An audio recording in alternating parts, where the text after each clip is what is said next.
La force des frappes kamites, c'est la force pharaonique. Karl Lagerfeld, que son âme repose en paix. Adepte ya religion qui tendi na ignorance. Grand prêtre Kula Mamba, Saint-Esprit, Banzambe ya religion, que son âme repose en paix. Et servo Seigneur, que c'est Dieu Kula Mamba. Saint-Esprit, rive qu'on peut sa Bible ya religion. Nazali apôtre na religion ya kitendi. Et servo Seigneur, Kose Nana Kolan, poto Estervo Sena Mitterrand, que son âme repose en paix. Lata Nicole Machuda na Yuji Yamamoto, adepte ba monaka si babo ipe kondi mae. Ikumani Papa Wemba, que son âme repose en paix. Ah Bankaka, mon gros photographe. Mon le cerveau Nyarkosa monaki basa matricule. Baye poto na nzela makolo, baye na se ya bato na système akindungu. E cerveau se azongisi molimo epai ya Père Céleste. Poto ebanda kobebela esika wana, boyoka lisolo ya kuvataka talendele. Grand prêtre na Mputouville, et Valama Lacoste, que son âme repose en paix. Oh ba grand prêtre na Mputouville, la force est Kamikaleli, Totelemana Machuda, Yuji Yamamoto, Galuji Jamali. La mode ce n'est pas la délinquance, Salana charisme, Salana état d'esprit. Bien sapé, bien coiffé. Jobala, maître des prêtres. Koti kaba polémique.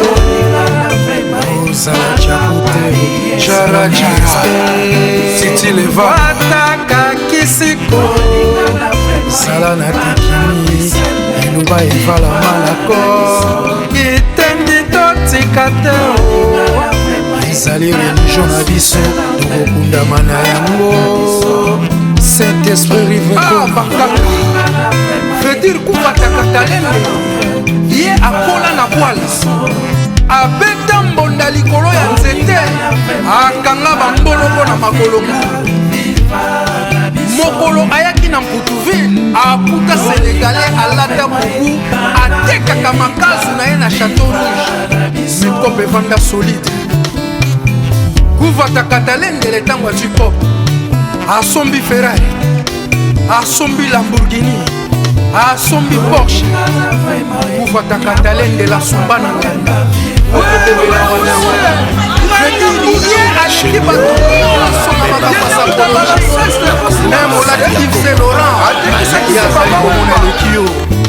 Même Obeti Nicole Machuda, Yekaka Mukaleki, même Obeti Yoji Yamamoto, Andi Mamoto te. Veut dire Kuvataka telengele azali Kongosa. Pedro Lassens, Tango ya bisengo ezali tango ya Wadrakora mano seka grand frelo Rizweza na tina te boloko simeteri mpesika moto nyoso.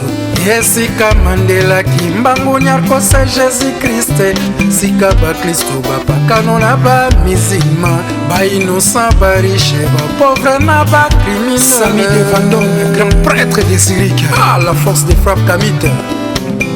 L'homme spirituel.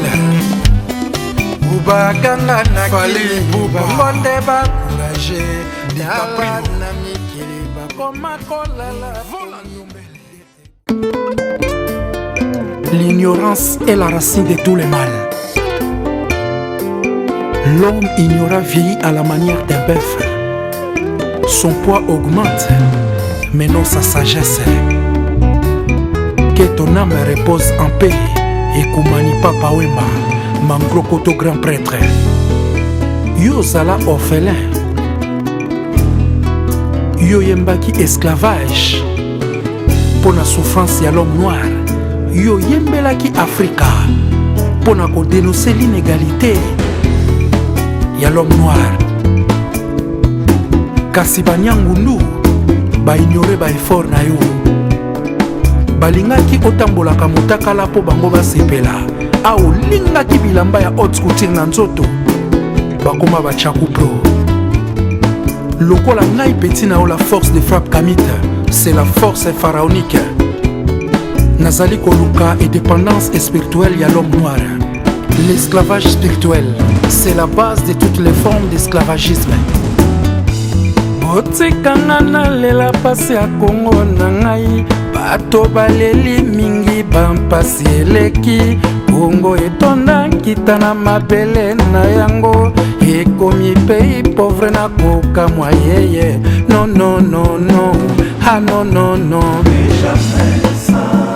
masi ya France aleli Kongo ye bakombata baleli Kongo plus jamais sana Kongo nanga sa botikanga nalela sacrifice ya Lumumbai botikanga nakanisa bapasi ya Kimbangu botikanga nalela Antoine Kingotoloe babundela pe Congo contre ba-impérialisme balongola pe Congo na mapokwa bétranger tala batraître Congo baposani pasi ya Lumumba non ya Kimbangu papa mama basalaka tena likelemba kolia na Congo plus jamais sana Congo nanga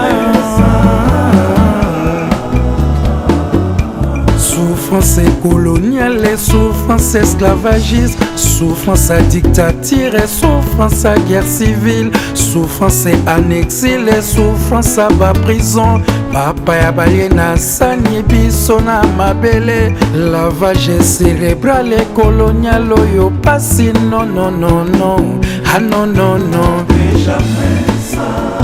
Kongo esimoki mangu Kongo yakipa vita na ngai plus jamais sana Kongo na ngai sa toyokana tosangana peuple congolais 900 000 église na capitale ya Congo oyina na bokabwani na kati ya baeglise oyina na bokabwani ya bapoliticien oyina na bokabwani ya bamusicien banguna basemezizani na mboka Congo séparé pour bien régner mes frères et mes sœurs non non non non ah non non non ozela te Jésus azonga ye oluka te bakundela yo olinga te basalela yo esa vedir makambo yango ezali boye les occidentaux oyo babengami les impérialistes Congo ezalaka bilanga na bango bakangi Congo mpe bapose l'étranger mpo bakoka kogouverner peuple congolais c'est comme ça bakokonza l'étranger wana et peuple congolais bakoya koréduire l'esclavage akozala sous na parole moko te eloko esengeli kosala congolais doit aimer congolais faut tozala en blanc po tocombattre les ennemis du Congo totika koswana totika lokoso ya mbongo totika kozala bafanatike aveugle totika koglorifier l'étranger oyo bakangi Congo parce que bazali na posa ya komutela biso mabele na complicité ya mindele ingeta matombo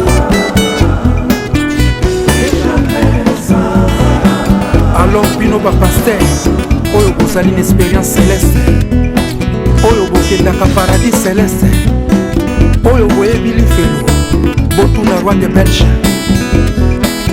ke Congo esukisa bato nyonso baluka kokonza yango Congo emelaka bato yo anika maluka la force de frappe kanite yebisa bango tika eza tika soki balobi tika tika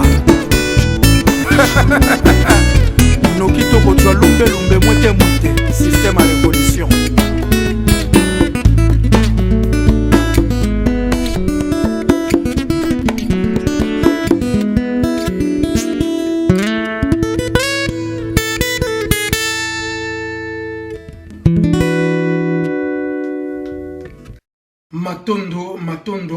matondo nabino ba frère na ba sœur oyo bulanda kala force kamite nayebi kezali tongo batubele bazali kolala mais tango bakolamuka bakokutana toujours na message ya la force kamite na kosenga na baye oyo balandaka nga ba partager vidéo oyo na maximum parce que message on a koloba lelo na komeka ko expliquer batu état d'esprit hein ya biso bakamite donc état d'esprit kamitique ezali makamoko très nécessaire pour batu bayeba pourquoi tozali toujours ko futa ba internet ko zwa ba temps ba énergie mayele na biso tolobaka tous les jours tokomaka tous les jours parce qu'il y a quelque chose qui dérange.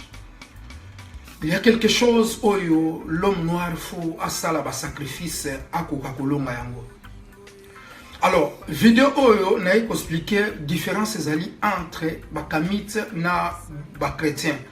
Différence ezali entre bakamite na mindele, entre bakamite na ba arabe, entre bakamite na ba chinois, ba japonais. Donc na expliquer un peu esprit kamitique. Notre grand problème bato bazali ko tshila biso ba blocage. O bazali ko sala biso ba blocage ezali d'abord ba chrétien na ba musulman oyo biso benga ba nègre aliéné bazali ko tshia biso blocage makasi pour que lit na biso ya ba kamite esuka na nzela leur maître spirituel aussi donc ba kolo blanc balinga kutu biso ba kamite te parce que ba pourquoi balinga biso te. Alors na état d'esprit kamitique l'homme kamite azali koluka véritable et dépendance naye spirituelle azala et dépendant spirituellement azala sous couvert ya mutute po asambela nzambe naye biso bakamite position na biso déjà yangwana bakamite tozali koluka et dépendance politique veut dire tozala na monde ya ba nègre aliéné te ndenge bazali ko développer na façon esclave na ba politique ya Côte d'Ivoire basata na pouvoir te biso bakamite tozali koluka véritable dépendance hein donc politique ya peuple africain tozali koluka véritable dépendance économique donc ezala na ndenge ba nègre aliéné te bazali ko gouverner biso lelo o bazali ne dépendance économique te mundele foyer exploiter bankita na bango acheli bango ba franc CFA bazali ko konza bango de génération à génération et population africaine bazali ko vivre na souffrance de génération à génération pe balingi ba continuer na façon wana biso tolingi façon wana te veut dire tozali ko ya pour toluka d'abord indépendance spirituelle absolue indépendance politique et l'indépendance économique biso bakamite état d'esprit kamite vidéo nazali kolobela bino état d'esprit kamite biso bakamite soko tche mundele nazana posa na konza déjà mundele na esclaviser même parce que ngana mundele naza plus puissant en esprit même physiquement devant mundele aza pété à moi là vous comprendre on état d'esprit kamite noir kamite aza bongo noir kamite et place azali mundele akoki ko konza jamais aza déjà n'est-ce pas konza d'abord mundele aba kapel sous arabe a konzae parce que asa maître civilisation parce que l'esprit na biso toyebi que histoire mon côté ancestral et le qui a ancêtre ya bakamite histoire mon côté à monde et le qui histoire pharaonique veut dire nenge ancêtre na biso ba pharaon ba konza ki mokili toza na même esprit wana yango toloba nous sommes des pharaons basi ba bakamite ba toza ba Isis toza na force et détermination pe toyebi ke toza na nguya toyebi histoire na biso toyebi qui nous sommes toza na posa tozongisa Afrique pharaonique mais bato bazali ko tshila biso ba blocage ezali sikoyo ba chrétien nègre aliéné ba musulman nègre aliéné balingi te idéologie na biso evanda parce que bango baza déjà esclave bango bazali conditionné bango nzambe na bango azali mundele maître spirituel na bango wala sa bango chemin nzambe ezali mundele bazali na histoire ya longue civilisation africaine te bayebi yango te ba éviter ceux qui bazali banani ba lingi ba continuer ko développer na façon esclave lokola hein prisonnier oya umeli na prison mesani ko vanda na prison a boy liberté na e position hein ya ba chrétien nègre aliéné bazanango ba chrétien musulman nègre aliéné bazanango veut dire arabe bazali maître spirituel na e mais arabe akoki ko sala maître spirituel yanga kamititi aza trop petit Mundele azali maître spirituel ya ba nègre aliéné chrétien mais mundele akoki ko sala maître spirituel na ngaite parce que na sana alliance moko te na ye na fukamela ka ni ba sêtre na ye ni ki bonzambe na ye l'état d'esprit déjà kamitique yangwana solution pour l'Afrique ezali na ba politicien te nègre aliéné bomoni depuis to indépendance pa politicien nègre aliéné oto benga mindele ndombe bazali conditionné batika ki bangwana po va défendre l'intérêt il y a ba maître spirituel na bango les colo blanc mindele donc mindele na l'occident va continuer à développer l'occident bango bazawana lokola ba soldats ba bande ko sala même na colonisation il y avait des noirs au bande ko défendre mindele bande ko boma ya bango ba frère tango to sala ki coloniser ba noir wana bande ko bunda hein kota mindele bande ko boma ba noir vous comprenez et ba noir wana bango actuellement bazali ko gouverner biso oyo kipa fita benga ki mindele ndombe ba nègre aliéné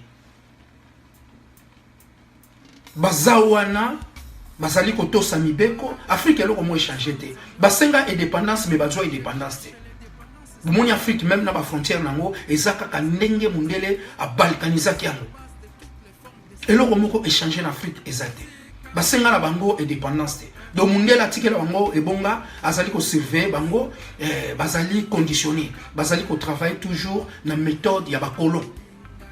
Voilà pourquoi Tolobaka, nous sommes à être colonisés dans une stratégie intellectuelle. Nous ne sommes pas indépendants. Tous allés dépendants parce que na volonté, il y a des nègres aliénés. Oh, bazana ba pouvoir les lots. Oh, bazali ko humilier l'homme noir. L'homme noir so bazali humilier à cause na bango. Bazaba mi konzité, ba kokipe ko sala mu konzité. Un esclave a koki ko sala mu konzité, a ko sala rien. Il y a un bomoni baza sans vision. Ba kangana kana ba club. Ba musique club ya ba politique baza 50 personnes bazali ko konza kita tu ya mboka na complicité ba maître spirituel na bango mindele bazali ko joba nkita ya Afrique na 80% bango ba kabol ba tikela bango 20% yango ba kabolaka yango mona pose à la bien fausse à la ministre fausse à la députée et le reste ya population africaine bazali na souffrance biso tolingi bongote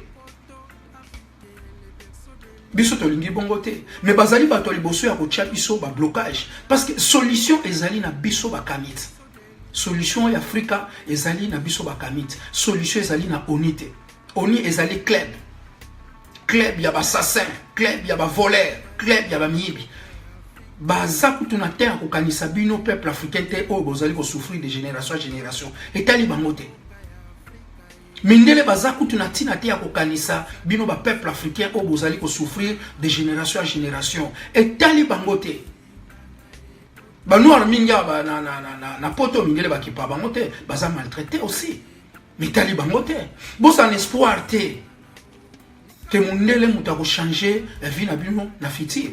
Non, faut bisonner toute soit décision, tout télémato pour tout changer makambo Afrika. Pour tout changer makambo Afrika, ils allaient que l'ougato soit véritable indépendance. Pour tout soit véritable indépendance, ils allaient na maboko na biso bakamit. Ndenge na uti boyeb sabino, biso bakamit état d'esprit kamitique, mundela koki ko dominer ngaite. Ce que ochenga présent na Congo, boko mona na ko changer makambo tout de suite là. Mundela pena ko lela. Parce que nga naza esclave te, naza nègre aliéné te, naza pe mundele ndombe te, naza produit te o fabriqué par mundele que po na kozala contre race na ngai. Ba nègre aliéné wana bozo mona ba chrétien, bazali contre notre race, bazali contre mémoire ancestrale, balinga ka avantage ya l'homme noir te. Yango mona tanto komaka ba ya ko komantaka. Sokozo la ki sa chemin ancestral, même y spiritualité, alingité. Alingi otinga makaka na chemin oyo mundele apesa ki na façon esclave. Alingi a continuer kozala esclave. Nzambe ne azali komona azali l'homme blanc, mais l'homme blanc akoki kozala nzambe te. L'homme blanc akoki kozala nzambe ya l'homme noir te. Azab homo ba créer ki liboso te. l'Afrique est le berceau de l'humanité. Premier homme, oya monanaki na mokili azalaki l'homme noir, a monanaki na mboka en Afrique. Bozolanda. L'homme noir azali maître de civilisation. Nyonso e banda na moindo. Même makambu ya religion e banda na biso baindo. Même makambu ya politique, science, mathématiques, les écritures, biso tozali ba maître nango. Tozali ba toali boso. Mais nègre aliéné wana alingi koyeba bloko wana te. Akoya ko betelo histoire ya Bible, akoya ko betelo histoire ya Jésus-Christ, mais ba pyramide était le maki 12 000 ans avant ba histoire biblique. Mais la spiritualité, la religion ancestrale d'Afrique zala avant toutes les religions à Mokileya. Nos ancêtres ba domina qui Mokili ba millénaire. Mais nègre aliéné tellement yebi histoire na été azana système a kokanganyo kana katikati ya ebika kama kambutango ba coloniser ayebi Congo o ezalaki colonisé mais Congo d'avant ayebi yangote azana rien à voir en Afrique ayebi rien même azana diplômé a développé à tangi une école ya Côte d'Ivoire ayebi rien pour l'Afrique. Vous comprenez bango wana bali ko maintenir tout le monde bazala esclave ya ba blanc azawana fuka melaka Jésus aussi blanc blonde ya mundele biso Jésus wana to ebiyete azala jamais pour histoire o nègre lina tingami nango biso to ebi Oris ne azala Dieu d'Oris yinda sa ye aza Jésus na biso c'est Oris azala histoire na esa vérifiable esa vrai même ndele ba ebia mais histoire ya Jésus ça non vérifiable nulle part. Ni famille ni trace, ni makambutu balobana, et ça n'a jamais nulle part.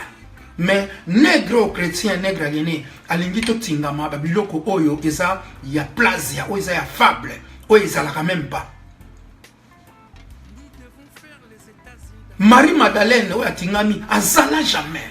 Biso to sana Isis, o aza maman na Oris, ye wanande azala.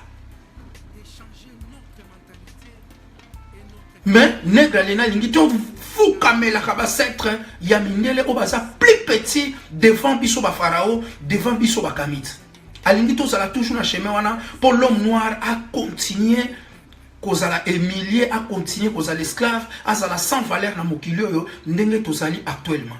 Bozo mon Afrique est le continent le plus riche au sous-sol de la planète mais l'homme noir aza pauvre aza na respect mon côté mokili ezali ko mona biso pamba. Ba raciste oyo bazali ko humilier biso o ba monaka l'homme noir azali pamba bazali ko ya makasi grâce ya ba chrétien nègre aliéné o ba lingi biso to luka véritable indépendance na biso te. Alors tout ça différent yo za chrétien nègre aliéné nzambe no aza mundele bible no eza falsifié na ba plein de plasia eza ya yo eza ya ngate etali ngate histoire eza na kati eza ngabe ba falsifié yango nalingi ko développer na ba contrefaçon te. D'abord na linga ba contrefaçon te. Ndeko mona telemi bo biloko te za original. Ba biloko original botande kuba. Oh chinois ana mbongo combien ko sala poisa lelo kwa. Vous comprenez na linga originalité. Nyonso bo mona za original. Alors tout ya ngafu za original. Na lingi ba place te na lingi ba contrefaçon te. Nègre aliéné alingi a développer na ba contrefaçon. Alingi a développé na ba plasia même on la qui c'est ba document officiel même on la qui c'est vérité alingi toujours azala esclave ya l'homme blanc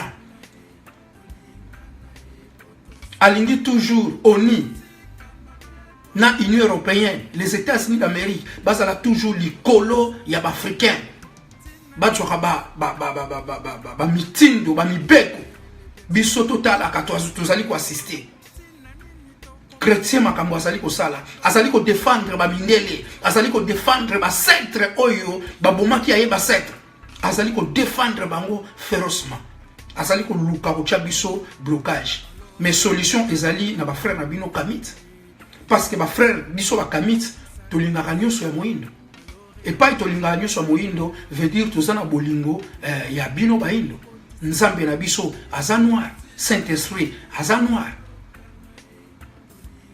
biso nde mutu tokoki ko mema Afrique tozongi sango Afrique pharaonique peut-être Nguya peut na pouvoir. À ce moment, Tokozala est dépendant spirituellement. Tokozala est dépendance politique. Veut dire, tant qu'on a une dépendance politique, ce que vous allez gouverner l'Afrique, tu gouvernes la puissance, l'aveuglement spiritualité. Vous comprenez? Même d'ici à armée, au Djunga en Afrique, tu vois que l'homme noir, il y a sa maître la création.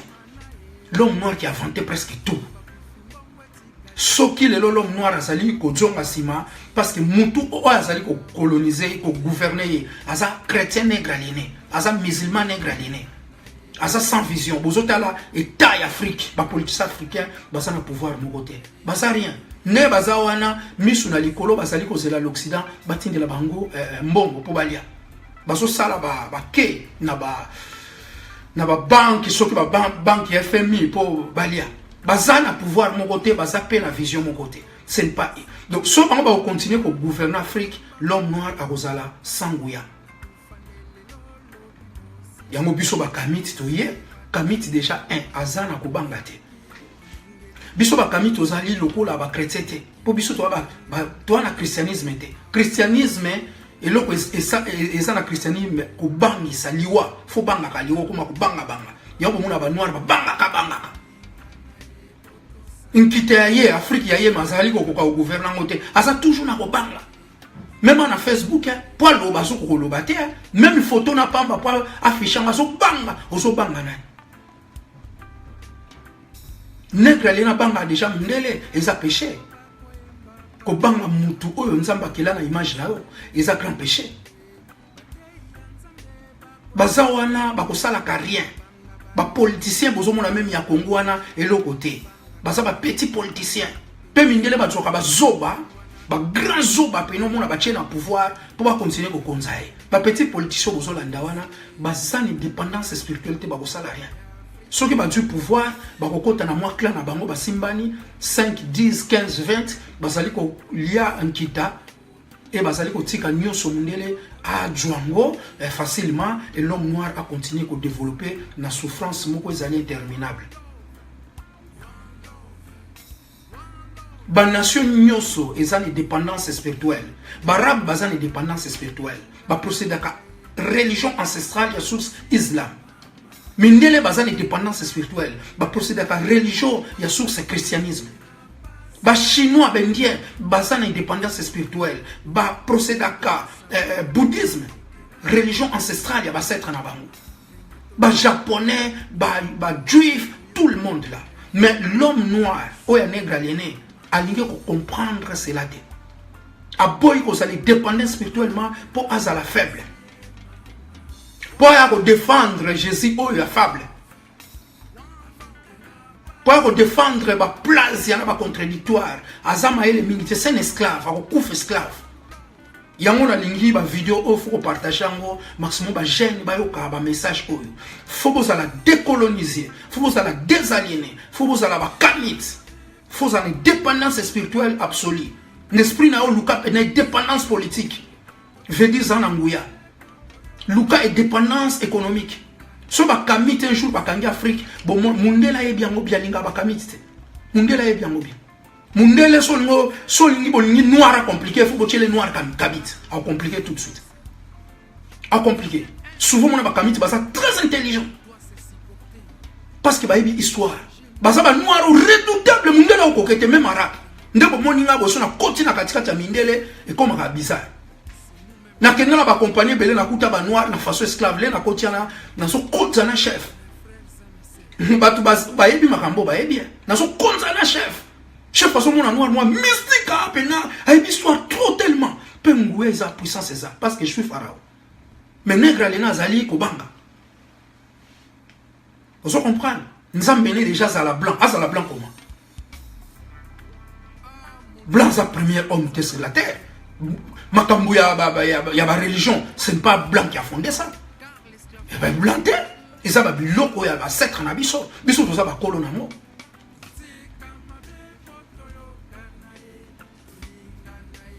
Ba yibi histoire ya ba noir, ba chango na avantage na bango et nègre alina ngia continuer na façon wana. Ba effacer tous les histoires ya ba prophète noir. effacer toutes les histoires ya baïna. Mais biso ba kamit vous allez récupérer histoire na biso. Tant que la sabino be stati pharaon ya ba noir. Veut dire si tu reconnais votre ancêtre et votre ancêtre a besoin de toi de reprendre la place initiale. Ancêtre nous na poso récupérer et place na ye. O ezala ki ali bosso. Tous les pasteurs wana batondi wana baza contre yo, baza contre Africa, baza contre l'homme noir. Autant que bazala contre mémoire ya bancêtre, bazali contre Africa. Autant que bazali ko ignorer ba prophète oyo ba maître spirituel na bango ba efasa bazali contre Africa. Autant que babanda ko tanga makambo Africa te.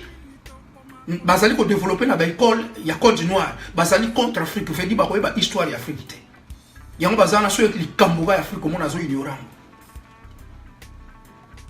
Mais pourtant éviter que l'homme noir azali le premier. Mundela l'équipe bino siko nani. Pourquoi face à la maître spirituelle na bino? Religion et spiritualité ça y était. Ya botama kukustan. Ebi makambo wana te. Même na l'Occident ba fandaka mundela ebi makambo parole de Dieu te. Mundela sambela te. Bakenda l'église ta. Basa muka bakendaka jour à Noël akena catholique aso fima aso ba fin aso ba mindela ba sambela te. Makambo ya religion ça bango te. Nengani yo l'homme noir on Nzambe apesa nguya apesa pouvoir au gouvernement monde ozali kotika mutu moko mérité te.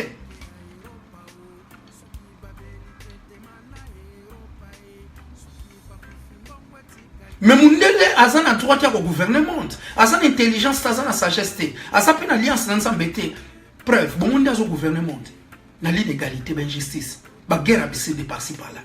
À ça la première guerre nabisside, première guerre mondiale abisside. À ça la deuxième guerre mondiale abisside. À ça la troisième guerre mondiale abisside. Ah mon tout est. Peuple congolais vous allez beaucoup faire de génération en génération.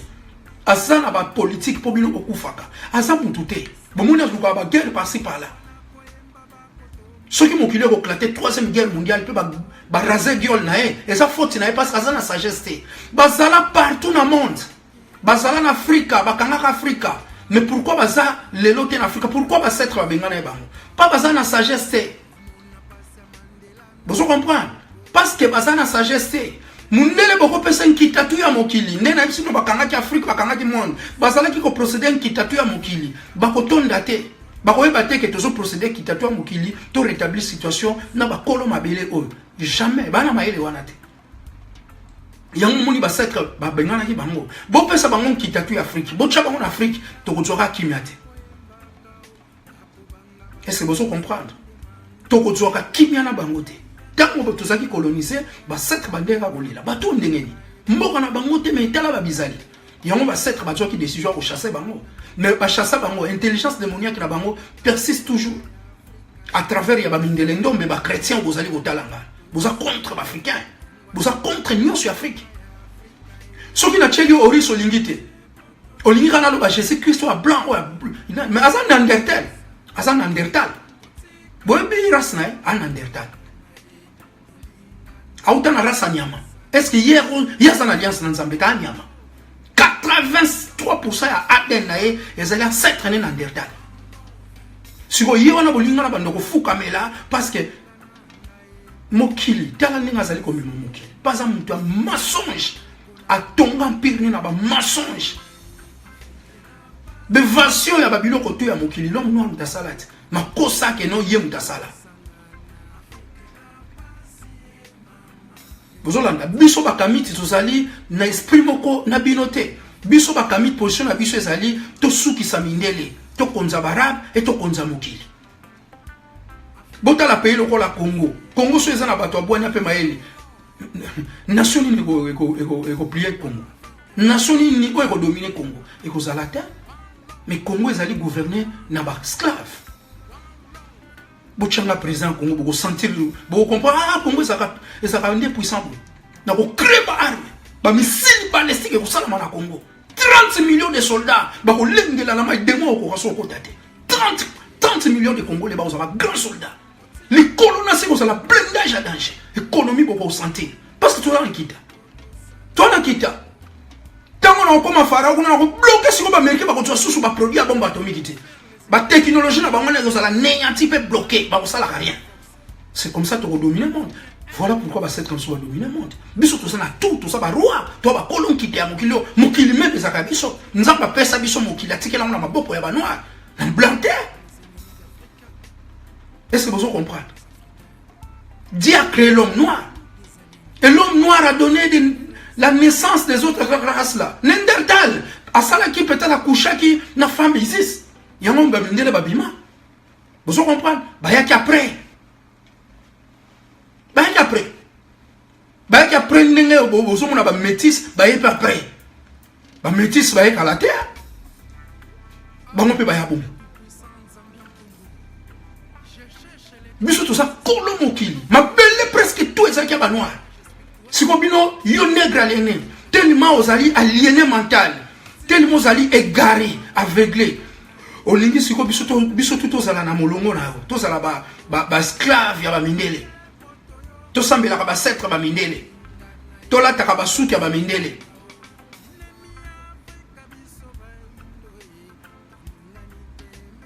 Et loko bino bolingi ya ngwana.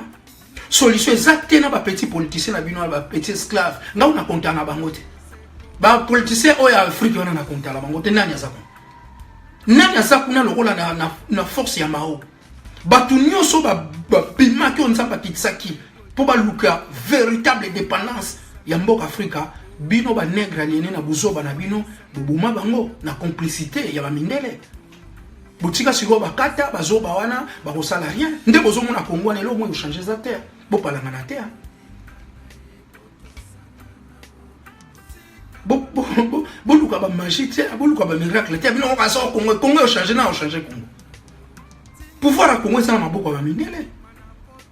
Ba gouvernement ya Kabila ba ba petit employé ba zoka ba loi ba tchela bango faut ça là ça coûte rien. Bon moni de quoi koti wana à développer ba arme terre industrie armement. Est-ce que Congo ça rien du tout? Est-ce que Congo ça la Corée du Nord? Rien du tout. Parce que ba petit esclave ba oloba rien. Ce qui France a décidé ou bien les États-Unis ba Européens ba décidé. Ba ko beteka bombe moko na buto ya lelo boye ya abomi olive lemba abomi na bana na abomi tout. Bino na kati ya vila bo palanga. Est-ce que les colons à Congo d'abord les a protégés? Na ba avion furtif, ou ba avion sophistiqué, bombarde dans l'espace. Est-ce que l'espace congolais les a protégés? Est-ce que le Congo a un missile pénal pour riposter? Est-ce que c'est une nation même? Mais non! Congo a photocopie à pays à l'Occident. N'est-ce pas Sabino? Président Congo, Joseph. Je ne sais pas ce que Joseph Marie ou quoi. Président Congo déjà. Son nom est Joseph. Non occidental. Religion à Congo, christianisme. Ma religion à Moyen-Orient occidental. Pays Afrique. La langue officielle à Congo est la langue française. Culture à Congo, culture occidentale. Est-ce que Congo est un pays d'Afrique? Non. Ba pays wana ezali toujours ba pays à mindele, ba ko continuer ko konzango avec elongo na ba nègre alene. Baza elo côté. Bozomona ba politique na bango, ba politique a pas en pamba. Ba élection net na Congo. Et ko salarié. Ba ko tia toujours mutu na bango oya ko gouverner Congo ba mindele. Yo peuple baza ko na respecta mukete. Alors, makambo na pesila na niveau ya politique ya Côte d'Ivoire. Pesila ezoluka ba kamito baza ni dépendance spirituelle. Bako tika te politique ya Côte d'Ivoire et continuer à manifester. Bako lukande basuki sa yango. Bako tika te intelligence démoniaque oyo na ba religion. Oyo ezali ko sala bino passe ba pasteur be scro. Parole de Dieu écoutez ça la kate. Po nzambe azalaka sona binote. Depuis mundele akota kina ba croix, akoti na esprit satanique, nzambe azalaka sona l'homme noir te. Yango moni l'homme noir azali ko kufa na ba océan, azali na valeur mokote. Ba prière na bino eza ni sans effet. Bon, asuna nzambe te nzambe sa pesa Afrique ki Congo parce que yo l'homme noir on ndima ikozala aliéné au pesi mu Congo yini nyonso apesa ki na yo nzambe pa pesa ki mu Congo a partir wana l'homme noir azana nzambe te o ganga no na ba nzamba pa wana nzamba azana ote faut bakamit baya bazongisa nzambe o Afrika. L'esprit va s'être ba kolo mabele na espace Elohim et c'est là. Faut te développer technologie.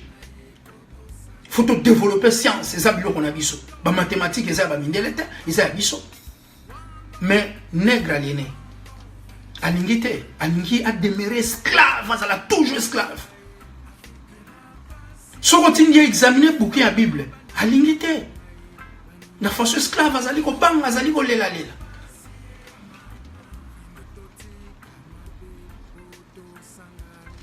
Voilà pourquoi je demande la jeunesse beaucoup ma kamit. Et ça m'a bêta. Kamit, c'est la spiritualité. La spiritualité, c'est l'esprit de Dieu. C'est la nature, c'est l'esprit de Dieu. Makambo nzambe banda et pas nabiso. Faut respecter Yayoba ancêtre. Faut respecter Yayoba prophète. Faut respecter Nyoso Yayo. Et pour ça, il faut respecter frère Nayo, sœur Nayo. O milinga. Oko milinga na saswana. Mais au koki ko continuer ko développer une esclaveté.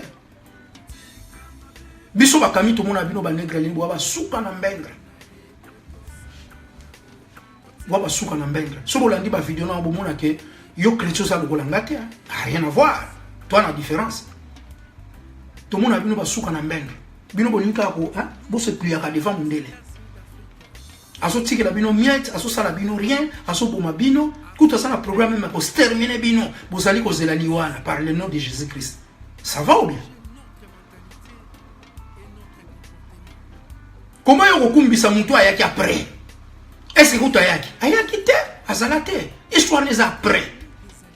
Makambutu n'est après. Au tingel makambo est après. So balaki so la force kamit oboy ko croire nanga olingo croire na petit mona nanga jani oya ko ya après mais non botingami ko za esclave si ko exemple so na Congo religion ni na oya ko prier so na kena ba église kimbangiste église chrétienne kimbangiste kuno kuta pe idéologie ya doctrine ya catholique evanda na mais ce que kimbango a résisté à batu na par le nom de Jésus. Ah non. Ah c'est quoi ça pas tout par le nom de Jésus? Ah non. Oh kaka nègre les oui, ça qui chrétien oui, mais ça qui colonisation, ba nègre forcé aux la chrétien, mais ça chrétien. C'est un kamit. Pourquoi ba kanga qui est 30 ans en prison? Pourquoi? Soit ça qui chrétien ngoko ta prison. Pourquoi ba condamner qui à mort?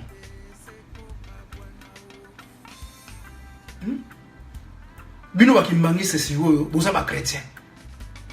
Biso toza ba kimbangi c'est chrétien te. Ba kamit ba kokota na église ozo fongo la Bible te ya mensonge ba ebi mie koleka. O ba ebi na ba histoire wana ya falsification ya lokuta. Ba banda ko prier nzambe jamais ko sala mate. Yango bo ka langage ke ba vrai kimbangi c'est na ba ya te. Po ba koya. Ne nangola kuna ba tokwiste eza église chrétienne. Okuta ka kuna ba kangama ba Bible ba sotia bino ba bloka ba falsification. Ngala ko ya kokota kuna te. Est-ce que Mvuluzi un toko azala qui peine un véritable chrétien? On doit combattre le christianisme. On doit combattre le système amindel. Mais la première fruit du christianisme en Afrique, c'est la colonisation. On doit combattre la colonisation. Mvuluzi Gimbang, pourquoi on doit chasser Bamindel? Ceux qui sont chrétiens, ceux qui sont frères à Jésus-Christ, ou ils ont envoyé naé. Il y a mon Mvuluzi Gimbang plus puissant que Jésus-Christ. Et Jésus ou la fable là, ils ont envoyé naé. Ils ont fait nabino. Ceux qui Mvuluzi Gimbang azali envoyé à Jésus, ils ont fait nabino. Biso te dit que Jésus a la raté, donc bino tout bois le kuta. À sa fable. Biso bakami to ebi à sa fable. Mindele pe belé ba ebi à sa fable. Même pape on continue bino. Ebi à sa fable. Yon esclave mutuoli ko ebate parce que vous êtes un esclave, hein? À bientôt tu vas mourir. Au tic Afrique sans défense. Hein? Vous avez une vision mon côté, c'est sa façon na yo. Hein? Olingaka ba konza yo. Chinois zo ya konza yo, ozotala. Indien pe frère no zo ya konza yo, ozotala. Paras tu ya konza yo nde esclave. Olingi pe ko tika l'esclave. Hein? Kabila un petit esclave, programme inatique libino. À bientôt, Amanda et Cécilie. À Salini pour la Congo, pour la défense, tout le land défense. À Salini. Pour la religion ancestrale, à Salini, na Congo. Alors que libino est dépendance spirituelle, la religion ancestrale. Est-ce qu'à l'obélango coûte? Aïe bien moté, c'est un petit esclave. Aïe bien maladie à race n'a pas égalité. Maladie à l'homme noir et ali, faut dire trois dépendances. Yango biso bakamit vous allez koloka. Toza obligé to zonga ndenge nzamba tikela biso. Tozali obligé de continuer à développer la façon esclave. Na ba ndenge la bino, non pas question. Voilà pourquoi bakamit baza pharaon. Pharaon za puissant. Vous comprenez? Mundela banga ba pharaon. Tango ba set comme ça ba pharaon bazala mingela ba ndo mona bango baza ba nzambe assez. Et toi, tu ne fais pas. On nous a toujours développé. Hein? Arabe, là, on a des arabes. Azali Kokonza. Bana tout, bazo kota malapari. Natandi babanga arabe. Okuta comme quand le langage arabe, baza petit. Na on sabino carrément baza esclave ba noir. Mindele même. Vous comprenez, tant pharaonique baza ba petit esclave. Ce bino bozo bango danger, biso bozo bango danger. Boutique la biso Afrique beaucoup mona. Peut-être aux alliés au sala. Tu as l'effort, tu as le gouvernement africain pour te botter le pouvoir. Tu as souki ça c'est comme un et là, tu as supprimé nos religions, tu as brûlé le Coran, la Bible, tu as la idéologie, tu as manifesté. Nenga lenga temba comme on a en Afrique, il y a force de frappe armée à danger. Parce que le produit, tu as l'armement et ça. Mais il ne faut pas se laisser faire. Tu risques d'être bouffé aux hommes méchants. De véritables cannibales de ce système. Bino bosa ba esclave. Solutioni bosa nango pour l'Afrique. Solutioni na miniti obona kati Angola ba ne komba ngolé bazali ko souffrir na pauvreté extrême. Bazali ba village ba kipara bango te. Ba kolo mabele Angola wana. Bazo souffrir. Bona Congo. Bozo souffrir. Na Congo Brazzaville. Bozo souffrir. Na Gabon, vous souffrez. Afrique, ma souffrance, c'est l'homme noir. Bon, on dit que vous avez la main pour faire un océan. Bon, rien. Mais quittez ça, vous avez zélani. Programme ni vous avez un pour la ressource qui ça, mindele. Ma autant la du Chine, avec un programme. Bam, chinois, c'est quoi, succès mindele. Fin d'histoire. Mais nos programmes ni vous avez un actuellement pour vous succès mindele. Rien du tout. D'abord, autant la Combo, mais bateau vous avez un petit politicien, un politicien Mickey. Vous votez là, vous comme ça, président à Congo, vous m'en ça là, dans ça la bino na baminele. Vous comprendre, vous comprendre. Mais là, vous développez Congo rapidement. Vous avez un maël été, ma belleza riche, ma belleza fertile au développement. Vous avez la nzala likolo ya bankita. Mais vous accueillez. On a maël été. Congo c'est très facile à développer un peu rapide. Qui m'a peine côté. Chaque Congolais vous donne $5 000 à sala teliango parce que vous êtes trop riche. Vous comprenez? Congolais vous ma fier na mokili basi na biso ba kozala fier tant d'humiliation. Humiliation mindele bazo humilier basi na biso, bazo humilier bana na biso, bazo humilier na biso. Programme ni bozana. Voilà programme côté. Et dépendance spirituelle aux côté veut dire aux esclaves. Et dépendant politique aux côté aux esclaves. Économiquement aux indépendants aux esclaves.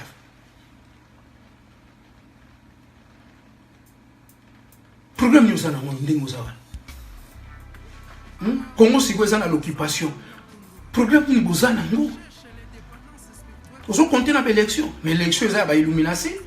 Vous la politiciens nous avons combattre le système à Mindele. Tout solo la bien. Il y a une vidéo, il faut partager au maximum. Il faut un message. Politiciens nous avons combattre le néocolonialisme. Nous avons combattre le système à Mindele. Mais vous allez combattre de la façon ni Nanyuan. Nanyuan. Mais si on continue à okufa, okanga mine, okufa na kanda, okotira la revivre na bomengo ya Congo te. Oza esclave, bomengo na yotonga na ngoy l'Occident, mundela ko konzango, po bana na ina futur bazala bien yo otira l'esclave ozala bon. Pasteur na pasteur. Oui, mais Azarien. Azar autant que Sabino livre la Bible est dans la place. Veut dire ils ont le mathématiques n'a pas bien. histoire ya kati kuna eza lokuta to marqué balati ba costume wana baza zéro bato opena baza bazoba makasi eza ba pasteur na bino ba frère en Christ ba sœur en Christ ba dernier zoba so Afrique to tika on a bino loko moyo changer na l'homme noir te vous comprendre et l'homme moyo changer ça te Afrique na l'homme noir ba vous allez respecter te na mukilo likolo na bino après vous allez défendre mindele ba père na ba maître na bino spirituel ngana zo ko makambu vous allez ko défendre mundele. Pour mon délai, tu as côté la colonisation. Pour mon délai, tu as côté l'esclavage.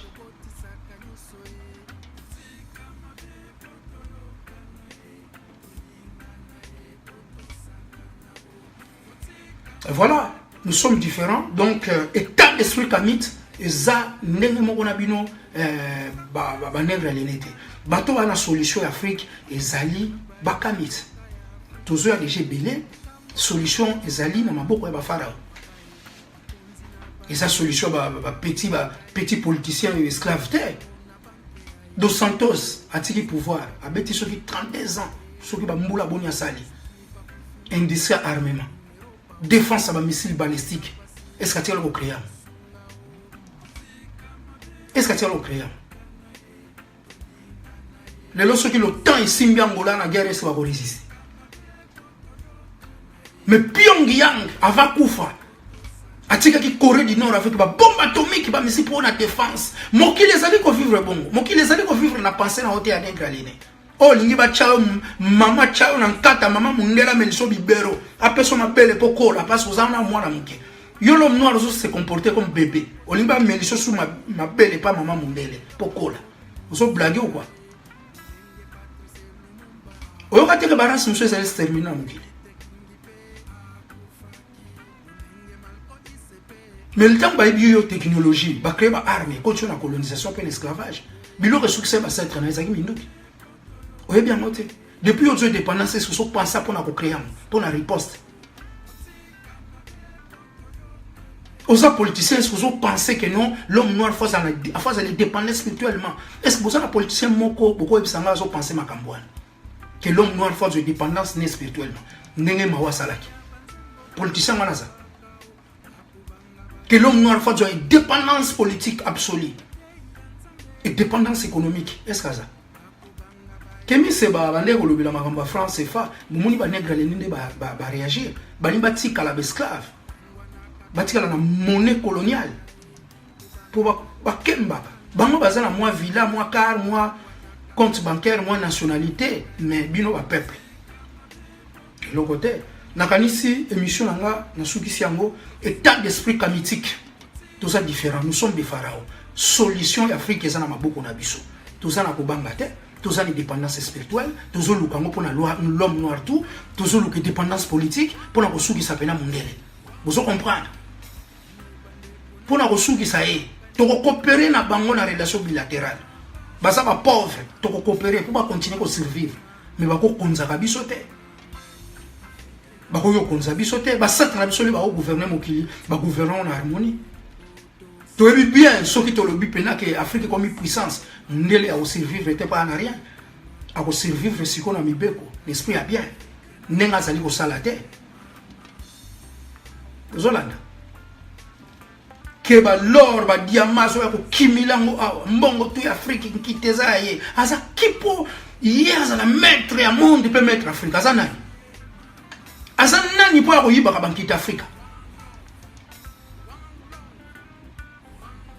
Ah mais non. Naza na l'Occident, est-ce que naza na obanga? Bon mon elongi na ngezo banga mundele, ba message na est-ce que nena na obanga? Bino obanga ka po vous avez esclave. Alors ba esclave ba na solution te. Pona silisa, nazo beta chanson na makamitique. Hein? Ba o bazo comprendre qu'il faut ba kuma ba kamit, bozala biso lisanga. Na sengi bino ata $1 te. Mais na sengi bozala désaliéné. Pour Afrique, ils ont un respect, l'homme noir, ils ont un respect. Ils ont un respect, ils ont une dépendance spirituelle. Ils ont respecté. Ce qui ont dû une dépendance politique, ils ont respecté. Ce qui ont été dépendant économiquement, ils ont respecté. Ils ont respecté. ba chinois, ba japonais, ba russe, mindele barab, tant batala ka l'homme noir ba bia za zoba esclave bato. Bonibo continuer na buzoba. Ba critique bino. Biso ba kamito tomba bino atala gorille. A gorille atala mablolo. To buda ka mabe, so ki ba conversation entre les kamites. O boko lela, faut beaucoup ba kamite. Kamite c'est un cas. Tant o telemi bo le nan esprit. Vous comprenez? Et ça la là tu fais selon l'esprit si vous esclave. Ça va ou bien? Nzembo na boyo ka monil pas na Congo mutu moko ta abeta ba nzembo ya ba message abwe. Jamais. Na robetela bino nzembo ka mythique, botala déjà esprit ka mythique. Botala déjà message ya pamba, ya chanson.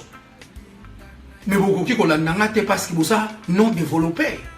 Na ko sala succession na so betela bino ba buzoba, na peya ba zoba. So na za zoba na peya ba zoba succès siré. Mais biloko abwana pe maele boko la nangote parce que bosa tozana niveau mon côté l'esprit. Pays, il a ndabato maele ceux qui payent za maele. Pays ko développer ceux qui bato maele ba nakati. Mais ceux qui baza bazo bato ko développer, botala lokola ba polémique. Est-ce que tu sais que là na terre ko sala ba polémique? Hein? Est-ce que tu sais na terre ko sala ba polémique? Botala ba petit musicien congolais ba polémique bazo sala respect ko tes até. Moi na so finga papa so finga moi na respect zate. Et c'est triste hein. Nathalie photo ya olomide na Instagram, Nathalie pena esprit spiritualité parce que na spirit. Nathalie photo na moni photo zolela. Photo zolela pour faire rigolo ou te ko finga e banini tout ça. Est-ce que c'est comme ça que tu développer mon client? Est-ce que ça respect? Na culture no congolais yo mwana muke fo finga tata mo biba marque wana. Est-ce que ça normal? Parce qu'il y a aliénation mentale. Ba œuvre d'art toi beta auto mais la champagne ba ni musique toi banda beta son na 12 ans son âge ni la banda ko yoka yewan. A mériter respecter quel que soit votre comportement naï. Est-ce qu'à mériter respecter? À mériter respect? Mais est-ce que vous respecter? Ah non. Il y a mazo loba donc il y a so comprendre à travailler monsieur wana. Ba œuvre neza na banda kuna biso mais pourquoi vous respecter? Parce que ennemi à moindo azali moindo. Ngala ninga ko follow mide, na ninga ka faire gola, na ninga ka fali pupa, na ninga ba tutu. Na olinga vekumani, na ninga ka tout le monde. Parce na kamit, mais c'est triste, batongo bazo soana na façon esclave. Ba ko soana kutute. So bazo lobela ki riche ba pe ba riche. Ba bet pas continuer ko beta ma musique na bango avec respect et ko zala bien pour tout le monde. Ba meka ko sala effort ba te kakata 20 millions de disques vendus par an. Sima bakotonga kongo na ndenge sengeli mitala ba mentalité et bateau bazali ko zwa ba caméra ko se filmer ko ya ko loba avec langue de serpent hein wana kindoki ya buto lingo bimisango na moi ko risquer to brûler yoyo bo risquer bo tumbama bino zwa ba caméra wana l'ère Afrique comme pharaonique bo mekate ba jewana au côté na YouTube on n'importe quoi mango na kindoki presque au côté on dit caméra so critiquer nos frères démon le diable on ça ba langa serpent ba langage moko do ki kololi kamona so ka yoki pe na ngo so critiquer à cause qu'on se suicider na telle photo ya Kofi Instagram na moni azaki stressé ba langa serpent ça va bloquer pour consommer la Bible tu m'exprimes ma vie Jésus a dit pour la kimia ayaki pona ko diviser ko boma ko massacrer assassin wala ayaki pona kimia te Matthieu 10:34 botala biloko alobi wana ya banyama musoko ya non soki maman na ya za sorcier mungela dernier sorcier il est né sorcier amona ba frère né sorcier hein et ça ba esprit ba biloko wana ngozo séparer ba kobo ko yaki ndoki na ipona ba massacre ça en Afrique. N'a pour la séparation c'est en Afrique. N'a pour la côte ça désordre par-ci par-là. Peuple congolais, peuple africain, bazali désordre des actes. Les actes kindoki. Tu peux brûler bino na kindoki wana. Kindoki wana tu peux tikate biso ba kamix et continuer à manifester. Tu peux buka ba croire supprimer ces religions sataniques. Hein? Moi na oso gatosité faut ko bomaï. Ça c'est les paroles de Dieu.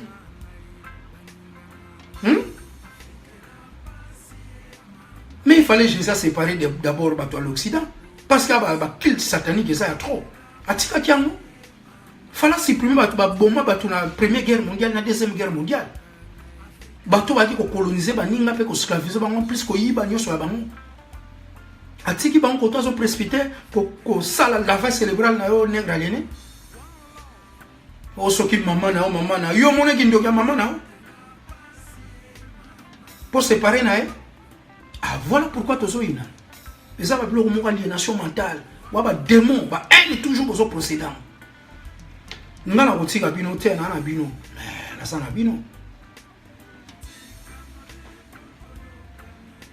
Vous avez caméra, vous avez dit que vous avez dit que ça va congolais soy. Vous avez mbanga ya démon. On peut être soit John. Sorcellerie, c'est quoi le mot de Missaon la moi makasi. Na mbanga no. Ah qui songi qui ndoka moi makasi. Pour ya longola biso ba peuple congolais valeur. Surtout ba pharaon, tout ça ba grand pharaon, biso to ba peuple nzamba kelaki. Toko développer na façon wana te. Soko tuta caméra. Ba ndumba tout le monde ba petit ndumba tout wana. Au chronique, c'est un ndumba. A roloba n'importe quoi bani, ko finga batu. Yo chronique c'est mais au finga on quitte le na pas no ko ba manga. Ba muna bena na tanya na ko bare même. Bo finga ba mendre. Ko fingi mendre ozola la pepongi. Finga o mona nga na ko yelo na butu o bandolo tanga. Na ko bare o lingo lingati. Vous comprenez? Oui, bien, mon ça nerve. Vous avez les athées qui n'ont pas épaillé, qu'on va n'importe quoi, vous peuplez ces réseaux sociaux, vous avez Congo ça, tout comme sans valeur les colons abîmés. Hein? On a nous tout le monde, nous tout nous ta faux chérie, mon tika la mutakala pour les yona. Yona c'est une toi au draguer. On va n'importe quoi, nous chicote dans l'Afrique pharaonique. Chop na prison pena aliboulou pena non, les robimons sont normal. Oui, on a la colère. Donc, la bino, quand vous avez développé, la mentalité n'a pas plus pas que les champs. Vous avez fait ça, quoi. Trop de voleurs na carte. Pasteur escroc mouillé bien. Azana pour un sa peuple, Azana pour bébé sa sous peuple congolais ma casse. Même quand les missionnaires à mission, ça qui a un bon à bino l'équipe. Peuple congolais souvent dans la difficulté. Car soulèvement populaire à Pamba pour réclamer le droit à son côté. Pour que l'élément. À son côté, souvent c'est la décembre. C'est décembre, peuple on a aliéné par hôtel. Peuple a été le macabaza, peuple développé. Peuple au bazar aliénation mentalité. Au bazar il faut comprendre la situation là-bas. Peuple a ne développe pas la situation a été ni présent ni na futur. À hôtel ma pourquoi. Il y a des non développe pas hôtel ma pourquoi. Vous avez un peuple comme là hôtel ma peuple comme là hôtel ma terre. Non na bisi bino. À hôtel ma terre pour na yebi. Na yebi bino tin esprit. Na yebi bino. Na yebi yave. Yahweh soki yave. Makami ya sala ka esprit à mutu. Boko tele ma jalo boko se défendre te. Boko sala toujours bon. Oh décembre. Combien de rendez-vous tu dis pour un soulèvement populaire à Congo? Combien? Nègre ça m'appelle. Il y a son contact qui est dans le paradis céleste. Mais boy kokufa. Ako tellement pour na Congo comment? Ako bunda pour na Congo te. Ako risqué te pour na Congo. Il y a un paradis na côté mo ko kende ko n'est pas Jésus-Christ. Jésus-Christ a tient en 4 ans mais lycée libéré. Vous comprenez? Ako bunda te. Alinga ka paradis terrestre te ya Congo. Alinga ka paradis céleste pa ya komata za kiol. Ba bebi sa kiende na façon wana. Ako bunda pour na Congo te ako tele matin. 13 millions ya ba Congolais ba na kishasa c'est babima. Ata 1 million. Babimata, nègre les nazar non développé au bunda nulle part. À combattre peu rien. Même sur Azana. À combattre nan. À combattre maître spirituel na été. C'est tout système à miner là pour combattre en côté. Parce que ça n'a aliénation mentale. Nous devons combattre le système à miner les alliés. Biso bakamit. De combattre le système. Nous devons combattre le système. Bon, on est au démolir la Bible. Bon, on est au salam. Bon, on est au bête à frappe. Na kacha terrain na ba on a kacha Facebook. Faut taper message. Na ba miner ba batama. Vous comprenez? Combattre pena férocement au salarié. Na chebino combattre bino na kanai. Vous comprenez? Bino ba nègre les no combattre mundele te. Muto akangi yo, muto azoni yo kola yo. Akangi na ba frère no ba esclave wali sa mundele. Faut combattre. Est-ce que yo nègre les nous a pu combattre mundele? Est-ce que vous soulèvement populaire résolu salama pour peuple congolais récupérer yaye pouvoir ezala yaye ezala sous couvert à mindele te mundela lo basute ko raser tous les traîtres au bazali ko manipuler politique ba collabo au bazali ko liana ba tuti power na ba impérialiste faut peuple aboto la pouvoir wana l'élection te na élection ko boto la ngote faut na soulèvement populaire ou bien révolution armée ko ça bango pena ko récupérer pouvoir na maboko pe ko décider si vous ko soit surtout récupérer pouvoir bo tienga présent na ko konza mindele na ba nègre na ko supprimer bango hein pouvoir ko za peuple congolais bon mona mena diamala lor to comme te kamona gambela na mipiko so lingite bendana o so bango na mipiko bo utala so économie a Congo négoza hein biso to na posa ba mindele te ba ya biso moto ko timola lor to ko timola diama biso moto ko sala ba bilanga to ko développer nyonso utana mabile tout ça na tout oliga esclave faut ça l'esclave.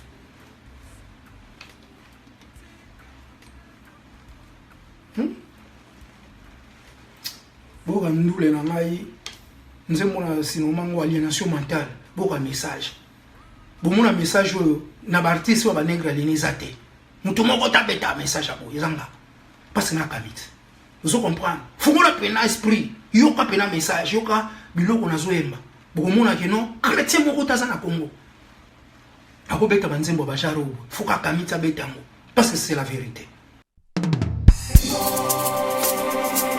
La force des frappes kamites, c'est la force pharaonique.